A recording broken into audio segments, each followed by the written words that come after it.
Every year, hundreds of North Carolinians fall victim to tax scams.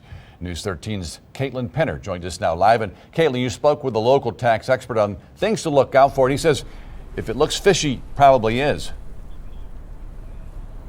Yeah, the expert that we spoke with says that if you get any weird calls demanding information or money, what you should do next is pretty simple. Hang up.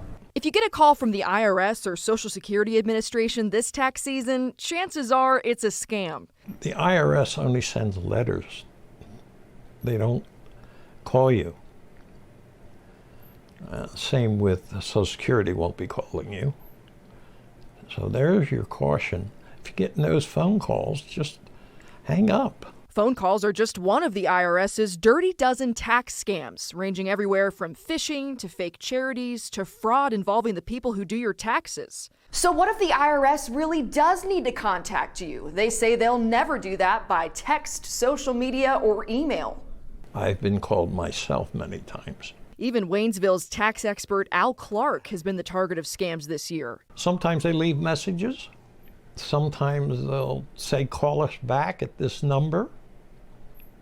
But generally, you can tell that there's something amiss. He told us the same things he tells his clients. Be cautious on the phone. Don't give out your Social Security number. Don't give out your home address or date of birth.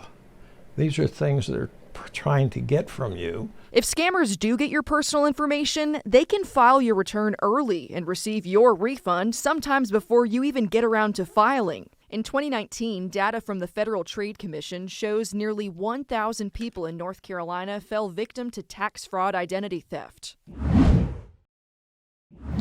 Sounding off about Western North Carolina's largest nonprofit healthcare system 1 year after it was taken over by a for-profit corporation. The Mission Hospital HCA deal was on the table in Asheville tonight. Employees, patients, and politicians all making their case, and the verdict was unanimous. News 13's Frank Crocker joining us now live here in the studio. And Frank, this isn't the first time. It was not. Tonight's gathering, the fourth of 7 being held across the mountains. Those before, well, they brought the same results. Folks are not happy with HCA.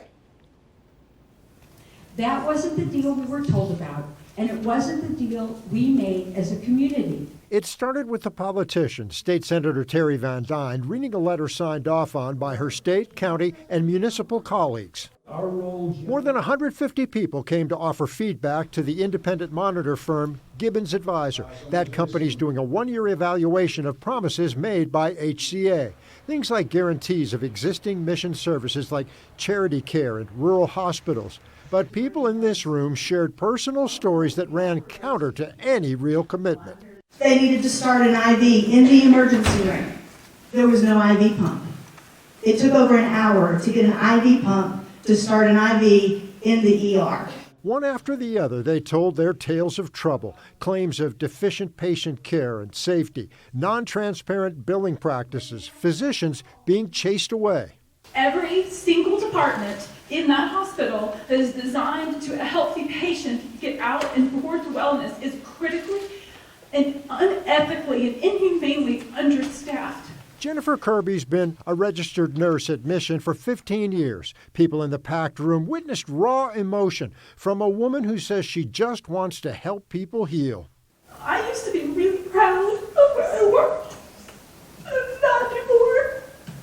I really care about what I do. We do not have what we need to do our jobs.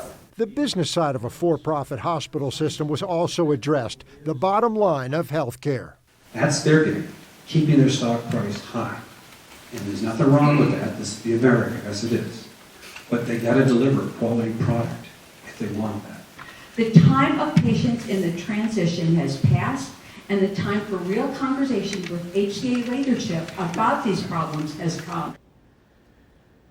So the next step, people at Gibbons take what was said tonight back to HCA. It's being done at all these informational meetings. There are 3 more in Transylvania, McDowell, Mitchell counties. That's tomorrow, Wednesday, and Thursday. There's also a website where you can comment. Go to WLOS.com and click on the story.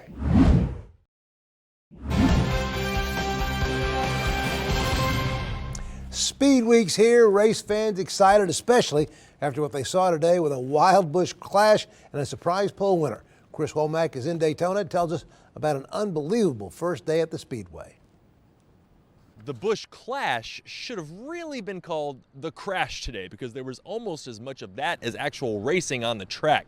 4 late wrecks whittled the 18-driver field down to just 6 by the final lap of overtime. That's where Erik Jones, no worse for the wear, was able to outlast everyone and take the first checkers of the season. You know, there was no reason for us. As long as the thing could keep making left turns and had power, you know, we were going to keep going. I mean, this race just nothing to lose, right? The other 5 drivers to finish didn't take home a trophy, but at least their days ended on the track and not in the garage. Used to that. That's kind of what you expect here. Keselowski I joked about it beforehand. He asked how many cars were going to be on the lead lap at the end, and I said 10. He said he was going to take the under, and he was right by more than what I thought. Well, we had a strategy, and the strategy didn't really work out for us, and the caution came out, which was nice because we got to race, and when we got to racing, it was a wreck fest. I made some really good moves missing wrecks. That's probably the most proud I am with that. 7-time champ Jimmie Johnson was one of the 12 drivers to get caught up in the carnage. But after an impressive showing in qualifying with the 4th fastest time, his swan song is off to a good start. The fact that this will be his last Daytona 500 is not lost on him. Yeah, a little more each and every day. I mean, the season's still very young, but a lot of excitement and ready to get going. I think we've got a really fast car. Pole winner Ricky Stenhouse Jr. wasn't in the clash, so his day was good from start to finish. He and Alex Bowman will start on the front row next Sunday. As for the rest of the grid, it'll be filled out Thursday with the duels. At Daytona International Speedway, Chris Womack, News 13 Sports.